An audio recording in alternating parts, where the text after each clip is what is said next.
News 46 Week in Review is brought to you by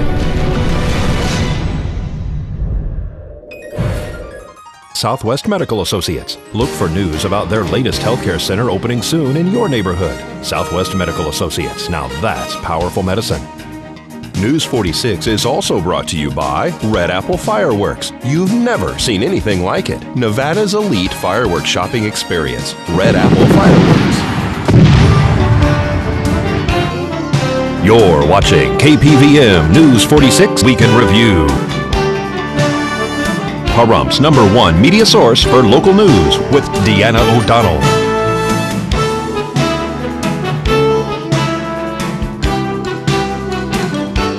News 46, local coverage you can count on. Welcome to News 46, your #1 local news station. I'm Deanna O'Donnell, and this is your Week in Review. A suspected child molester has been arrested. 51-year-old Lewis Handy was taken into custody. The Nye County Sheriff's Office has issued an official press release regarding Lewis Robert Handy, age 51, of Pahrump. Nye County Sheriff's Office deputies received information that Lewis Handy may be committing lewd acts against a 10-year-old juvenile in Pahrump. Nye County Sheriff's Office deputies and General Assignment detectives conducted an investigation and subsequently arrested Lewis Handy for the following alleged charges: lewdness with a child under the age of 14, abuse, neglect, and endangerment of a child. Handy was booked into the Nye County Sheriff's Office Detention Center and is being held awaiting bail. This is Deanna O'Donnell for News 46. 20-year-old Heather Wallen was arrested on suspected burglary and other charges. The Nye County Sheriff's Office has issued an official press release regarding 20-year-old Heather Wallen of Pahrump. On May 26th, Nye County Sheriff's Office Deputy Trumbull responded to Walmart in Pahrump after a customer reported that someone had stolen her purse from inside her shopping cart. Deputy Trumbull conducted an investigation while reviewing the store's video surveillance footage, recognized Heather Wallen, age 20, of Pahrump, as the suspect. The investigation further revealed that Wallen left the store subsequently and entered Checker Auto Parts, where she dumped the victim's wallet in a restroom before leaving the area. The victim contacted Nye County Sheriff's Office the next day and reported that since the theft, several unauthorized charges had been made on her accounts, possibly through the use of her stolen credit cards. On May 27th, Nye County Sheriff's Office Deputy Trumbull, assisted by several other deputies, located and placed Wallen under arrest. The remaining credit cards were subsequently recovered and returned to the victim. Among the items found in Wallen's possessions was a cell phone reported stolen from an elderly female victim at Walmart during a separate theft which had occurred last week under similar circumstances. Wallen was arrested and booked at the Nye County Sheriff's Office Detention Center on the following alleged charges. She is being held in lieu of bail in the amount of $118,137. 6 counts of burglary, 3 counts of theft, obtain, and possess of credit cards without owner's consent, destroy and conceal evidence, among other charges. This is Deanna O'Donnell for News 46. A statement has been issued by the Pahrump Valley Horsemen's Association after the arrest of its president, Stephen Lee, in April of this year. The allegation made recently by the Pahrump Valley Livestock and Horsemen's Association, or PVL&HA, towards Stephen Lee is being handled separately at this time. As of May 13, 2011, Stephen has taken a voluntary temporary leave of absence from his position as president of the Pahrump Valley Horsemen's Association, or PVHA, with the Board of Directors' acceptance and approval until the incident can be mitigated against. The statement made by the Pahrump Valley Livestock and Horsemen's Association to stop using our registered fictitious name of the Pahrump Valley Horsemen's Association is ludicrous. The Pahrump Valley Horsemen's Association members who have made the decision to remain members of the Pahrump Valley Horsemen's Association after the split have the right to do so. Currently, the PVHA is still in the process of obtaining its registered nonprofit status with the state of Nevada and the Internal Revenue Service. Since the start of the slanderous allegation and charge that has been brought against Stephen Lee and the Pahrump Valley Livestock and Horsemen's Association, we, the members of the Pahrump Valley Valley Horsemen's Association give our full support to Stephen and will continue to stand behind him until all charges and remarks have been rectified. The Pahrump Valley Horsemen's Association Board of Directors and members are looking forward to receiving a written retraction from Mel Jackson, President, Alice Rosington, Secretary, Kim Sizemore, Treasurer, and the general membership of the Pahrump Valley Livestock and Horsemen's Association, respectively Claire P. Toomey, Acting President of the Pahrump Valley Horsemen's Association. This is Deanna O'Donnell for News 46. Luckily, no one was injured in this two-vehicle accident on Highway 372 and West Street. I'm at a two-vehicle accident at Highway 372 and West Street. We're going to speak to Nevada Highway Patrol Sergeant Carlos Rivera. Well, right now what we have is a minor injury accident that happened right now. What we have is a light green van that was coming out of West Street. It appeared the driver failed to yield right away from a stop sign. And you can see behind me there is a brown colored Jeep utility vehicle that was traveling westbound on 372. And unfortunately we had another accident on here. And I saw that they hit the guardrail here, and there's no injuries in either vehicle? Injuries right now are very minor. It does appear that they're going to refuse medical transport right now, but it does appear that no one will be transported. There was children in the minivan, wasn't there? That is correct, and they were restrained. They are fine. They appear to be fine. And so we're looking at maybe a citation for the minivan driver? That's possibly based on the investigation. We'll probably have a citation issue for failure to yield right away from a stop sign. So we just want to ask the general public to make sure that they come to complete stop, make sure they look both ways, make sure you're wearing your seatbelt, have your children restrained. Summer months are coming up, so we ask people please do not drink and drive as well. The driver of the Jeep on scene stated that he originally installed the guardrail that protected him and his vehicle from going over the steep embankment into the wash area. That's pretty lucky. Stay tuned for more local news with your Week in Review. Keep it here. News 46 Week in Review is brought to you by Southwest Medical Associates. Look for news about their latest healthcare center opening soon in your neighborhood. Southwest Medical Associates. Now that's powerful medicine. News 46 is also brought to you by Red Apple Fireworks. You've never seen anything like it. Nevada's elite fireworks shopping experience. Red Apple Fireworks. You're watching KPVM News 46 Week in Review. Pahrump's #1 media source for local news with Deanna O'Donnell.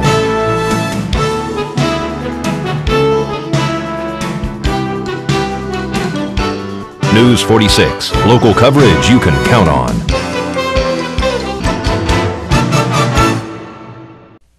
Welcome back. The Pahrump Town Board is looking to combine two ordinances into one to make getting a business license easier. Let's talk about getting rid of our local business license and just going with state license. Well, yeah, and that got shut down by the town board, which it rightfully should, because we need to know what businesses are legally in Pahrump. And we also need to start attacking those that do not have their business license. And actually today at 10:30, myself and Mr. Balakwe are sitting down with Mr. Coonsey, District Attorney Mr. Coonsey, to talk to him about enforcement of these actual ordinances. And how many businesses right now do we have that have licensing? We have 2,003 as of May 1st, 2011. And we have somewhere up to 30,000 listed as businesses, don't we? Like through the chamber, I can't remember where they're coming from, that we have a lot of businesses here. I don't know if it's 30,000. I think it's more like around 3,000, 3,500. But yeah, we need to get all those ones that are out there that are not licensed, that are doing business where they shouldn't be and competing against those that are following the rules. We need to get them to follow the rules, especially all the Las Vegas realtors that come into Pahrump, sell homes, all those businesses, all those realtors in Las Vegas that come into Pahrump and sell homes, they need to be licensed in Pahrump. And that's actually part of their state licensing, that they be licensed in every community they work in. I know that amongst realtors, that's something that gets them upset when they see properties that have a Las Vegas company sign on them. Exactly. I just met with a gentleman the other day. I won't mention his name because he's a realtor in town. But he said it's a problem. We got all these Las Vegas people coming over here.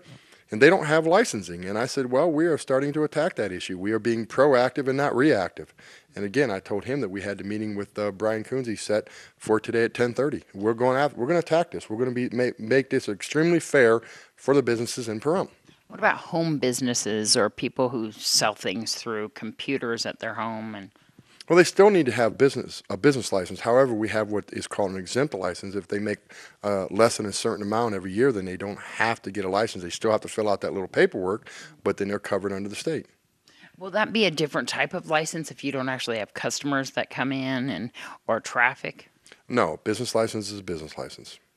All right, and for more information, people can come to this June 2nd meeting? Yeah, that's the next one will be June 2nd, and that's a Thursday, and then it will be the following Tuesday, the next week, and then the week after that will be that Thursday. So I believe it's like the 2nd, 7th, and 16th, all at noon at the chamber offices.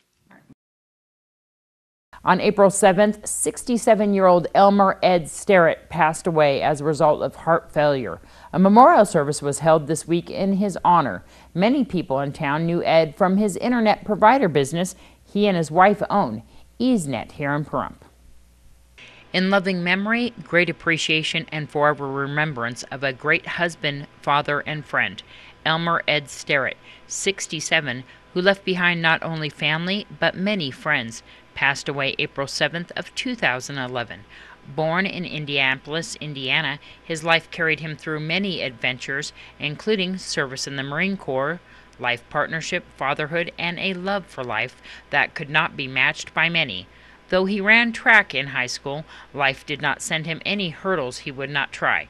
We will all miss him very much and always have a piece of his happiness in our hearts. A memorial service will be held this Thursday, June 2nd, 2011 at 1 p.m. at the Moose Lodge. For directions, you can call 727-6465. This is Deanne O'Donnell for News 46. We spoke to our new district judge, Kimberly Wonker, who was appointed by Governor Sandoval to replace the vacated seat left by Judge John P. Davis, who succumbed to cancer in January. Yes, divorce cases, obviously interested in juvenile diversion. I believe that if it's a nonviolent offense and it's a first time, that we don't need to have permanent records on our children. But I do expect people to be accountable and responsible. And that's something that you're looking forward to, especially for the juveniles, that they can try to make up for what they've done, especially if they seem that they are regretful of something. Yes, if they're remorseful, I think that they need to give back to the community. I think they need to apologize to the victim. And like I said, the first time, I think the juvenile diversion program is a great idea. But we expect you to be accountable and responsible. And if you're there the second time, there will be no diversion. Exactly. And that is something that you really want to instill, is also community service with these kids if they do things. Yes, I do. In fact, I'm so impressed by the new community garden here. We have a no-kill animal shelter. So I think that there is some opportunities to give back to the community, and I think it's a win-win for both the community and for the juvenile. And so tell me a little bit about what you would like to do for the electronic filing. I currently have active law licenses in 3 states, Colorado, Nevada, and Arizona. And in Clark County, for example, a lawyer can't go and file a piece of paper. It's all done electronically. And given the size of this district, I would like to see the institution of electronic filing. It would save money and time for the parties in the case and for the attorneys. And what about representing yourself?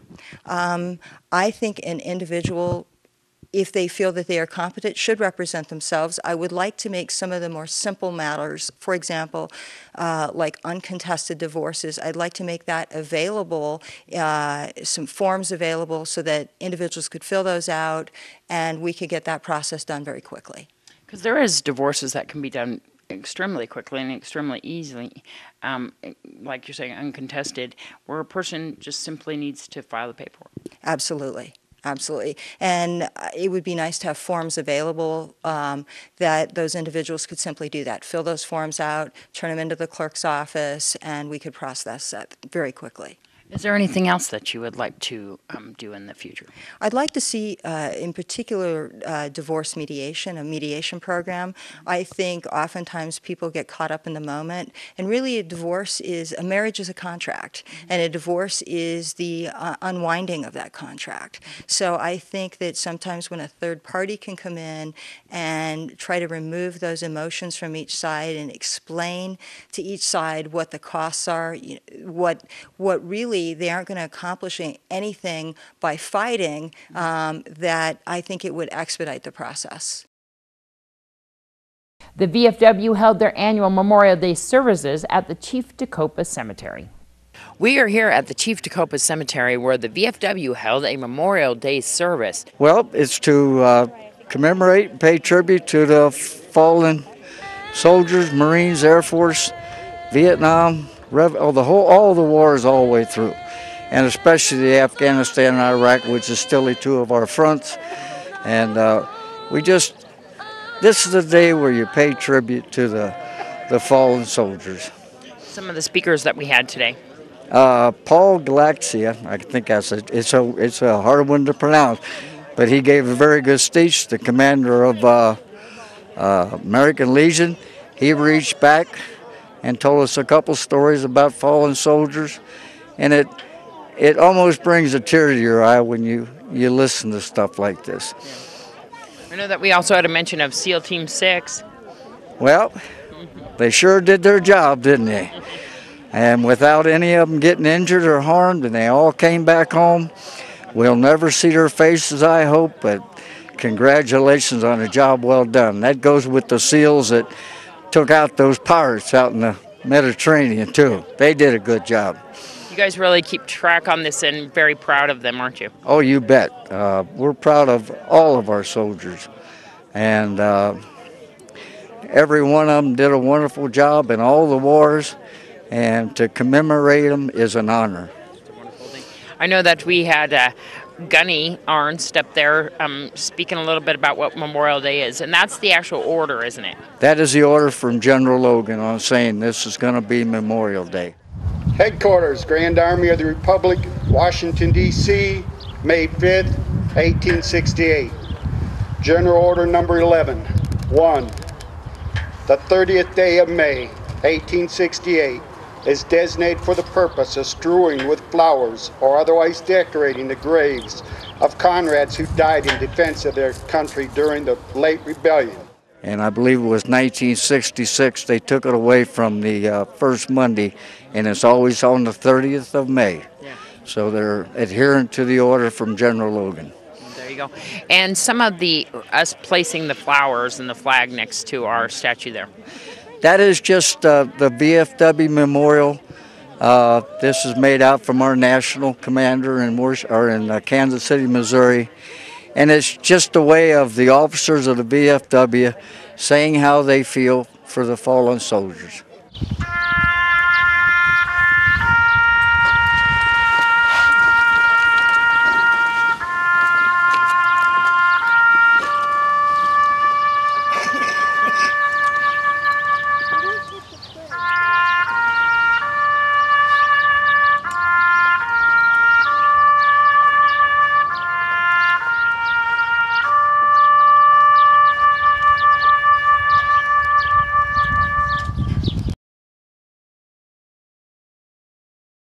To see the entire Memorial Day services, go to KPVM's website. For the past 4 years, the Pahrump Senior Center has been holding a flag retirement ceremony to kick off the Memorial Day weekend.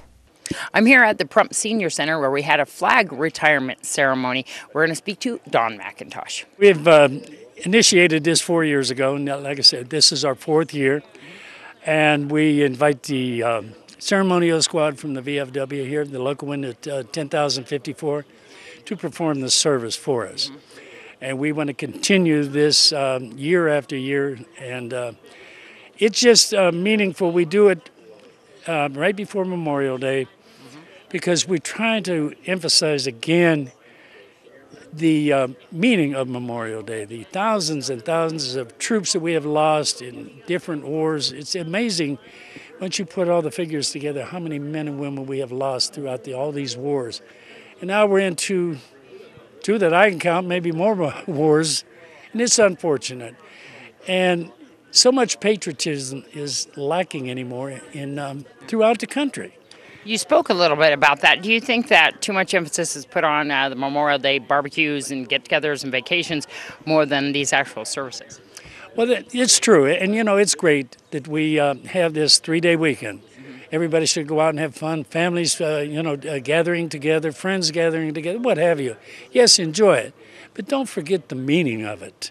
It is in honor of the troops, and I think I failed to mention in the little brief speech I gave today about the ones that are still missing in action.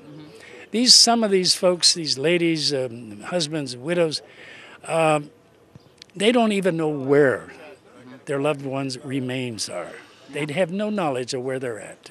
We seem to remember our veterans more than most, I think. Oh, yes, and on different occasions, individuals, we'll talk about music and this and that. People will say, what's your favorite song? And I know people may find this very strange. My favorite song is the Star-Spangled Banner. And I remember growing up as a kid, we had an entertainer on TV, and her name was Kate Smith. That woman can sing the patriotic songs like no other vocalist in the world, in my opinion. Yeah. And God Bless America, so on and so forth. If you ever want to hear good patriotic music, try to obtain a CD or a DVD, whatever, produced by Kate Smith, and I think you'll find it very enjoyable. Dr. Rob Roberts will be retiring as superintendent for the Nye County School District on June 30th. The Board of Trustees has honed down the applicants to just 4 remaining. We spoke to Board President Harold Tokared about the process. Well, we're in the search process. We hired a firm to do all the applications and get the candidates out there. They presented us with a list of 7 finalists. And we met the other night, and we took those 7 down to 4. And now we've got 4 finalists, and next Wednesday and Thursday, we set up interviews, public meetings at the district office, 2 hours each, 2 on Wednesday and 2 on Thursday, starting around 5, 6 o'clock. Okay. And are these local applicants? No, they're from the 28 that completed applications were from throughout the United States. We had no one locally apply for the job. We had about 11 candidates from Nevada. 3 of the finalists are from Nevada, and then they're out of Las Vegas, actually. And then there's 1 candidate from Gallup, New Mexico. All right. And what's their names, do you know? Yeah, I have them right here. George Bickett is from Gallup, New Mexico. Mark Coleman works in Clark County for the Association of School Administrators. He lives in Henderson. Toby Holmes lives in Henderson. He's a principal in Clark County. And James Kenyon lives in Henderson, but works for the Department of Education out of Carson City. All right. And when is Dr. Roberts officially ending his career here? June 30th. June 30th. And then this person will take on right after that? Hopefully. if we find a finalist, come to contract terms with him, and then give him time to move. Dr. Roberts has agreed to stay on for a short period of time to fill the void in there. So the public is invited to meet these applicants, to come and see these next week, and give the times once again. The times will be on Wednesday, and I think it starts at 6, and then the second one is at 8, and then on Thursday it starts at 5:30 and 7:30. Right. And that's going to be at the Nye County School District offices? Yes, it is. The Prump-By High School Band has come a long way. They have one more performance this year, the senior graduation ceremony, which is on June 10th. We spoke to their very proud director, David Tomasini, about their recent performance. It was a performance that really surprised me because the music was so much more difficult than our previous concert music. And this was the first time that we've actually done full run-throughs of our music without having to stop because the music was just so difficult. And this was our first time getting it all together. You talked about the concert band, which we saw just now, which did a beautiful job, and how we started out at 19 kids and now it's expanded. That's correct. At the 365 days ago, 19 students were in the concert band, and now with the drumline, we've got about 35 people, and the concert band has about 45 people in it.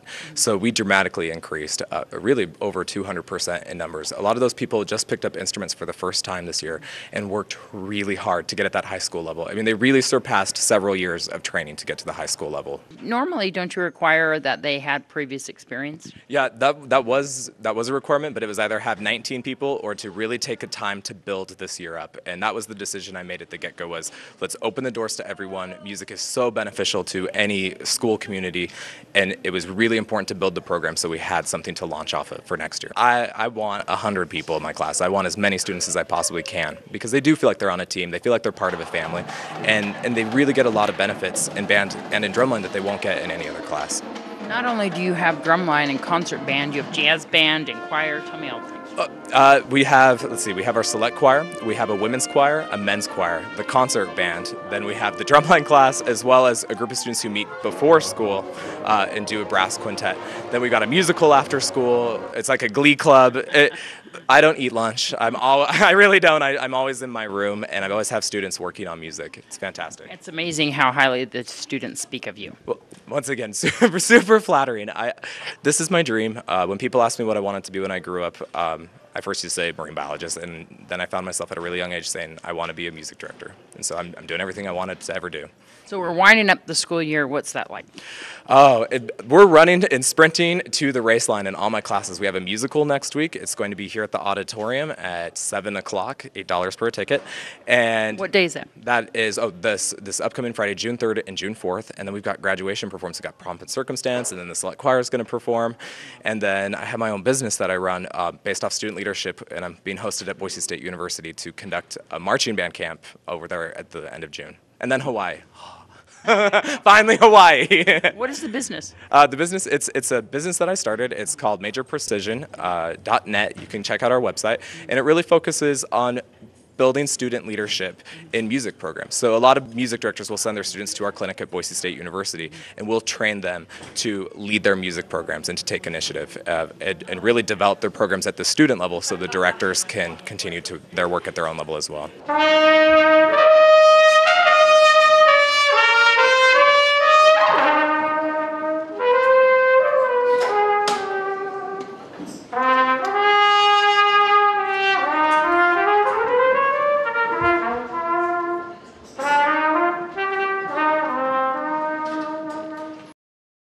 To see the Pahrump Valley High School's band's entire performance, go to KPVM's website or KPVM's YouTube site. Keep here to find out all of the top news from this past week in your Week in Review. News 46 Week in Review is brought to you by Southwest Medical Associates. Look for news about their latest healthcare center opening soon in your neighborhood. Southwest Medical Associates. Now that's powerful medicine. News 46 is also brought to you by Red Apple Fireworks. You've never seen anything like it. Nevada's elite fireworks shopping experience. Red Apple Fireworks. You're watching KPVM News 46 Week in Review. Pahrump's #1 media source for local news with Deanna O'Donnell.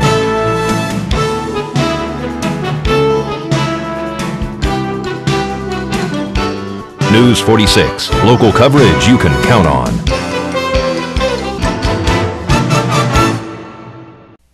Filmmakers from all over the world submitted their work to the High Desert Shorts International Film Festival, which was held at the Pahrump Nugget this past weekend. This is the 6th year, so this is our 6th year, so we've been at it for a while now. How's the weekend been going? It's been really good. Our numbers are up from last year, so every year it's progressively been getting better. So.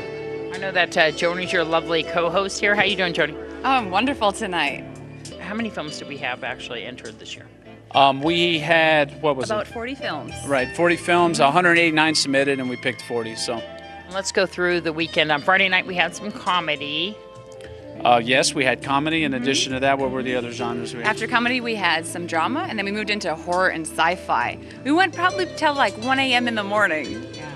And I know that you got to have the behind the scenes of Pitching Hope, which Joni is a star of. Right, yes. On Saturday night, we were able to show that at the end. It was, again, just kind of a tribute to the people of Pahrump that were been supporting us for the whole year. So, once again, remind everybody about Pitching Hope. It's a full-length film, and you're going to Sundance with it, right? Our intentions are in December to submit to compete at Sundance. And There's also going to be a private screening at Gideon Film Festival August 6th. And then just to let the locals know, there will be also another private screening here, and that will be announced later on. Where's Gideon? Oh, Gideon is in Ridgecrest, North Carolina. And tell a little bit about the awards. I know we have the Lulus here behind us, and what categories do we have for the awards? Okay, the Lulu Awards were from a lady here in town that basically we accepted her suggestions and what have you. It's in honor to her. Lulu Breimer. Yes, exactly. And the awards tonight will be presented for drama, for comedy, for animation, and for horror and sci-fi. In addition to that, we also have an Audience Choice Award, which will be presented also. I think it's important also to know that we picked up some sponsors this year. ImageWest.TV is a lighting company out of Las Vegas that donated like $1,500 worth of equipment to be given to prize winners. And also Paul Bautista, who's an entertainment lawyer out of Los Angeles, donated his books so that we could give these to some of the winners. So we had the opportunity to meet everybody on the red carpet. Can you tell me about the poster that we have behind us? Yes, the poster is a product of a competition, high school competition, where, as you can see in the hallway, there's just a large number of them, of kids that competed for the design. This individual competed, he was chosen, and now became this year's poster awardee and representation of the festival. So, I know we're just about to start the awards ceremony, but tell everybody how they can get involved for next year's. Best thing to do is just go to the website, highdesertshortsiff.com. There you'll have contact information, email addresses, and everything. Call us, email us, tell us what you're interested in, what your skills are, and we'll find you a place. So, a check presentation was held with the Miss Senior Nye County Showcase to support the Meals on Wheels program. Well, I'm Scotty Weiniger, the Miss Senior Nye County Director of Pahrump, and we had a big fundraiser for the Meals on Wheels at the Senior Centre, and that was our big first fundraiser. And so we decided to come over today and present them with a cheque, which was a surprise. And it was more than we anticipated. It was $1,000. And we were so happy, so very happy to do this. Actually, we were going to have 50-50 to help with the Miss Senior Nye County pageant for next year, but we decided we only kept $235 for just expenses and give the rest to the. So the whole total that we raised was about $1,300. So I thought that was good. I thought that was good. Okay, Dawn. Yeah. And we'll be having more, and that money stays in Pahrump for the Pahrump Senior Centre. Well, first of all, ladies and gentlemen, I'd like to thank all these beautiful ladies. Okay. And the Senior Center, the Meals on Wheels program, certainly does appreciate. We are in desperate need of the funds, and we just can't express our gratitude. Jim Groneman, our president, our operations manager, Ann Blankenship, we were very shocked to find out that being presented with this $1,000 check today, it is out of this world. We certainly do appreciate it. And for your general public to understand, we have delivered today. My drivers are out there today, and they delivered 336 meals to the homebound, plus the food products from Albertson. So we're taking good care of the seniors. We need the donations to help support this program, and I hope organizations like this continue to help the homebound and the Meals on Wheels program. Thank you so much, ladies. You are wonderful people. Thank you. He's back. Jeremy Jensen has returned to the Pahrump Nugget. We caught up with the old and new general manager. You know what? I left for a little while, about a year. We had some organizational changes, and now I'm back at the property. So it's nice to be home. I've had a great great reception, and it's great to see everybody. I know that you went over to Vegas, and what were you doing for the Nugget there? I was running the slot route. We have it's called Golden Route Operations. We run 200 taverns around the state. We run the slot machines in those locations. So I did that for about a year, and then now I'm back out here full time now. So you're going to be staying here? Yes. Yeah, I'm here full time, permanently back. There's the rumors that I'm just out here temporarily, but that's not the case. I'm out here permanently now. And then Rick Uhas. He's moved on with the company. And Dina Babs is not here now? She's not here as well either. We have Chef Bill. He's overseeing our food and beverage department, along with Jeff Ratchins here as well. So what do we have to look forward to come up with Jeremy Jensen being back at the helm? We're going to continue doing the same things we've always been doing. We're going to work with the community. We're going to continue to provide exceptional service and great product to the guests. Good to have you back. And will we be having a big welcoming back party? I don't think so. I think we'll just celebrate every day with the guests. So thanks. It's great to see you. I'm sure the community is going to be really happy to hear. Thank you very much. Since the closing of the Prump taxi service, many people, especially those with medical problems, are wondering how they will get around. Don McIntosh from the Prump Senior Center tells us the details about their program. Okay, good morning, everybody, and I appreciate the opportunity to clarify the service that we provide here for the seniors. And as general knowledge, everybody knows that Pahrump Valley Taxi is out of business, okay? So, but anyhow, our service for Pahrump Valley is for the seniors that are 60 years of age or older. We are not a cab company. We're not a private limousine company. The operation hours are Monday through Friday, and that is from 7 a.m. to 3 p.m. Now, we transport seniors to doctor's appointments, shopping, beauty shop appointments, whatever is necessary for the seniors to enjoy their daily lives. We provide the transportation for them. Mm-hmm. Now, we receive a grant from Department of Aging. That grant helps us sustain the center, the kitchen, the food purchases, so on and so forth, the vehicles, the maintenance, so on and so forth. Now, we do not offer free transportation. It is based on basically your ability to help donate to the senior center. So what I'm saying is, I know the word was put out that we offer free rides. Well, ladies and gentlemen, that is true to a point. But ladies and gentlemen, without the donation factor coming in on a daily basis from my seniors, believe me, we would not be in business. We would have to shut down just like Pahrump Valley Taxi did. Now, we ask for an $8 donation here, local Pahrump Transportation. And once again, that is for doctor's appointments, so on and so forth. Now, that is an $8 donation round trip, and you're entitled to 2 stops. Now, I also provide transportation for the seniors into Las Vegas for medical reasons only. Now, that happens on Tuesday, Wednesday, and Thursdays only. And I must make it clear that the appointments in Las Vegas must be made between the hours of 8 a.m. and no later than 11 a.m.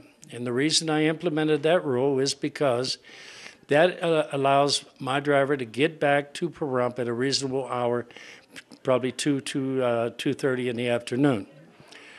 So anyhow, I just want to give a general outlook. How much are the donations for the Las Vegas trip? We asked for a $20 donation.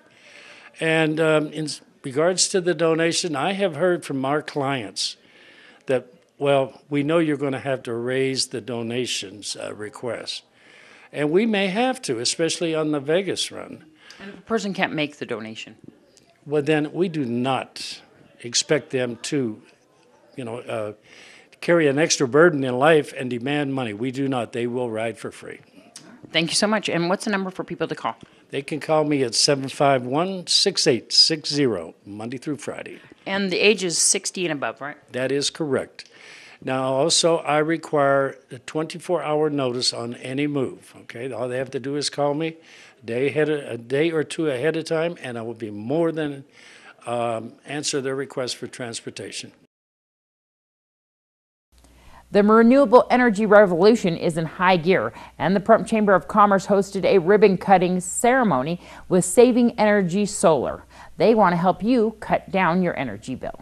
I'd like to thank everyone for coming out to SES Energy Depot. I'm here with Ian, the owner, I assume, of the company here, and they're our newest member to the chamber, and we'd just like to welcome them. And at this time, if you guys want to cut the ribbon. Do you want to cut the ribbon? There we go. Yay! Saving Energy Solar. And it's a group of companies because we have various divisions. We have like 15 other companies underneath it. So we had a ribbon cutting today. Tell me about that. Well, ribbon cutting was basically that we've come to Pahrump. We want to bring solar to this town, and I feel education is a major issue.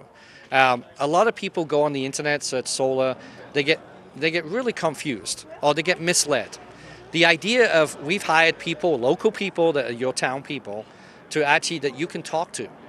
People can come in here and no questions asked. We're not, we don't do pressure sales. We do education. So if people have a question about solar, that's why we set up this location that you can just pull in off the highway here and just ask as many questions you want. As in English we say, we won't bite you. So besides education, you sell solar panels? Yeah, we actually do solar panels. We actually do wind turbines. We actually do solar thermal. We're not so much into the solar thermal, but we will do it in a combination with another, like solar panels themselves. But we do everything to do with renewable energy. So sales and installation? Yes, we do. We have a crew, a team that will come out. They're fully qualified. They're C2 electricians. They're roofing licensed. That's a good thing about with us is when you get an install from us, it's through the county, it's permitted, it's approved, and it's done the correct way. I'm with Dar Howard. Dar, you have solar panels on your property. You have a bed and breakfast. Yes, I do. Stay at Dar's next to the Lakeview Executive Golf Course. How do you like the solar panels? So far, I'm loving them. They're not as ugly as I was concerned they would be. And even though I've only had it hooked up to Valley Electric a few weeks, it looks to me like it's paying my bill. And once again, if you would like to come down here to Save Energy Solar and speak to them, they're at 1990 South Highway 160, right underneath the KPVM sign. And you can give them a call at 775-636-7853. This is Deanna O'Donnell for News 46. That does it for this edition of News 46's News in Review. This weekend's events include the Nye County Celebrity Auction at the Pahrump Nuggets Saturday night beginning at 7 p.m. The Pahrump Valley Speedway races also on Saturday night at 7 p.m. And Monday, the town of Pahrump invites the public and all interested parties in joining them for a roundtable discussion regarding the theme park proposal at the Pahrump Chamber of Commerce in the Nevada State Building from noon to 1:30 p.m. and from 3:30 to 5 p.m. Also from 6 to 8 p.m. at the town office located at 250 South Highway 160. Have a great weekend. I'm Deanna O'Donnell for News 46.